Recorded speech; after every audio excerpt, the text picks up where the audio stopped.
इतिहास में कुछ नाम ऐसे होते हैं ना, जो एक साथ बहुत अलग अलग तस्वीरें दिमाग में लाते हैं। महमूद गजनवी एक ऐसा ही नाम है। एक तरफ तो वो सूरत है, एक क्रूर हमलावर की, मंदिरों को तोड़ने वाले की, और दूसरी तरफ कला और साहित्य को बढ़ावा देने वाले एक महान संरक्षक की।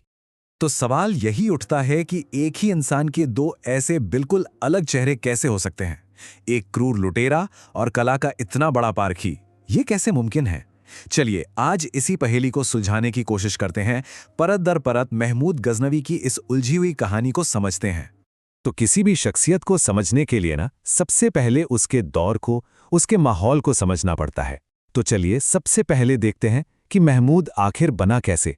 वो कौन सी दुनिया थी जिसने एक सुल्तान को जन्म दिया? तो कहानी शुरू होती है 9वीं सदी के आखिर में। उस वक्त जो बड़ा अब्बासिद खलीफा था बगदाद में, वो कमज़ोर पड़ रहा था। और जब कोई बड़ी ताकत कमज़ोर होती है तो छोटी छोटी नई ताकतें उभरती हैं। बिल्कुल ऐसा ही हुआ मध्य एशिया में। यहीं पर अल्पतिगिन नाम के एक तुर्क कमांडर ने, जो कभी गुलाम हुआ करता था, अफगानिस्तान के हज़नी में अपने एक आज़ाद राज्य की नींव रखी। फिर गद्दी पर आया उसका दामाद सुबुक्तिगिन, और फिर 998 ईस्वी में सिंहासन पर बैठा सुबुक्तिगिन का बेटा महमूद। और यहीं से गजनवी साम्राज्य का असली दौर शुरू हुआ। अब देखिए, उस दौर को समझने के लिए एक शब्द जानना बहुत जरूरी है, गाजी। गाजी कौन होता था? वो एक ऐसा योद्धा था जो दो चीजों से प्रेरणा लेता था। एक तो धार्मिक जोश, और दूसरा लूट से मिलने वाली दौलत। ये लोग इस्लामी सल्तनतों की सरहदों पर एक बड़ी फौजी ताकत थे, और महमूद वो इसी गाजी परंपरा में पला बड़ा था। तो अब आते हैं महमूद के शासन के उस हिस्से पर जिसके लिए इतिहास उसे सबसे ज्यादा जानता है। एक ऐसा तूफान जो भारतीय उपमहाद्वीप की तरफ बढ़ा, यानी भारत पर उसके हमले। 17, ये नंबर याद रखिएगा। एक दो बार नहीं, पूरे 17 बार। साल 1000 से 1027 के बीच महमूद ने भारत पर 17 बार हमले किए। मतलब ये कोई अचानक हुई घटना नहीं थी, बल्कि एक पूरी तरह से सोची समझी, लगातार चलने वाली मुहिम थी। तो सवाल ये है कि इन हमलों के पीछे उसकी असली मंशा क्या थी?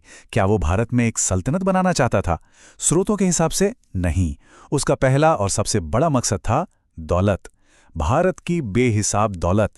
उसे ये पैसा चाहिए था मध्य एशिया में अपने दुश्मनों से लड़ने के लिए, और अपनी राजधानी गजनी को दुनिया का सबसे शानदार शहर बनाने के लिए। अगर हम उसके कुछ बड़े हमलों पर नजर डालें तो देखिए, 1001 में उसने हिंदू शाही राजा जयपाल को हराया। फिर 1018 में वो आगे बढ़ा और उत्तर भारत के दो बड़े शहर मथुरा और कन्नौज को बुरी तरह लूटा। और फिर 1025 में हुआ वो हमला जिसे सबसे ज्यादा याद किया जाता है, गुजरात के सोमनाथ मंदिर पर हमला। जरा कन्नौज के हमले को देखिए। ये उसकी क्रूरता का एक उदाहरण है। जब महमूद की फौज शहर के पास पहुंची तो वहां का राज्यपाल लड़ने के बजाय भाग खड़ा हुआ। नतीजा, महमूद ने शहर के 7 किलों पर आसानी से कब्जा कर लिया। हजारों लोगों को गुलाम बना लिया गया और उस इलाके की सारी दौलत लूटकर गजनी ले जाई गई।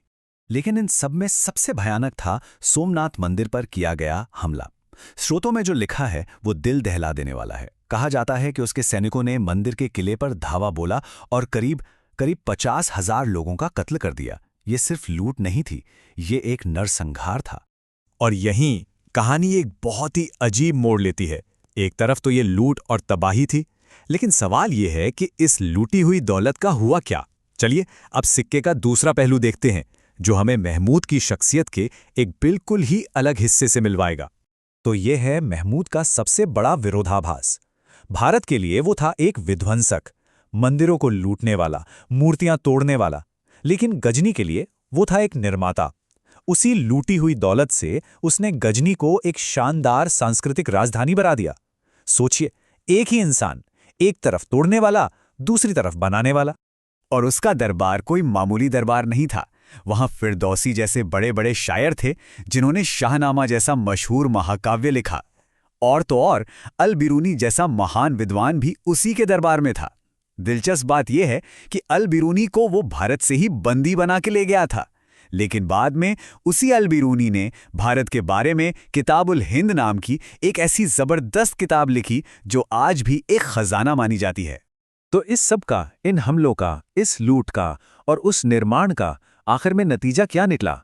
खासकर भारत पर इसका लॉन्ग टर्म इम्पैक्ट क्या पड़ा? चलिए अब इस पर एक नज़र डालते हैं। इसका असर बहुत गहरा और कई स्तरों पर हुआ।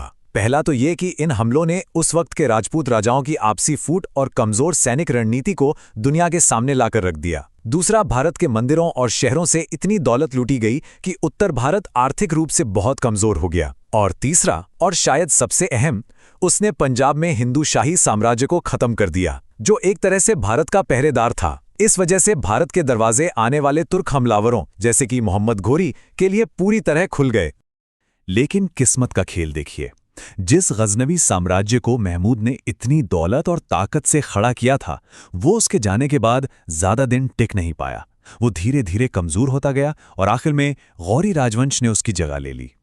तो अब हम वापस वहीं आ गए जहां से शुरू किया था। आखिर महमूद गजनवी को कैसे देखा जाए, कैसे समझा जाए? चलिए इस पूरे विश्लेषण को समेटते हैं और एक नतीजे पर पहुंचने की कोशिश करते हैं। ये दो नजरिए देखिए, सब कुछ साफ हो जाएगा। मध्यकालीन इस्लामी इतिहास को देखें तो वहां महमूद को अक्सर एक हीरो की तरह दिखाया जाता है, इस्लाम का रक्षक जिसने मध्य एशिया के कबीलों से सल्तनत को बचाया। वहीं दूसरी तरफ भारतीय इतिहास में उसकी पहचान एक लुटेरे और मंदिरों को तोड़ने वाले विध्वंसक की है। एक ही शख्स और दो बिल्कुल अलग अलग कहानियां। और मजे की बात यह है कि ये बहस सिर्फ इतिहास की किताबों में नहीं है, ये आज भी जिंदा है।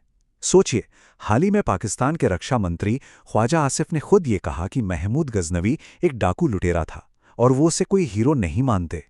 इससे पता चलता है कि ये किरदार आज भी कितना ज्यादा विवादास्पद है। तो आखिर में हम इस कहानी को इसी एक बड़े सवाल के साथ खत्म करते हैं। महमूद गजनवी कौन था? एक साम्राज्य बनाने वाला, एक बेरहम लुटेरा, या फिर दोनों? इतिहास को इतने गहरे विरोधाभासों से भरे इंसान को आखिर किस तरह याद रखना चाहिए? शायद इसका कोई एक सीधा जवाब है ही नहीं। जवाब शायद इतिहास से ज्यादा हमारी अपनी समझ और नजरिए में छिपा है।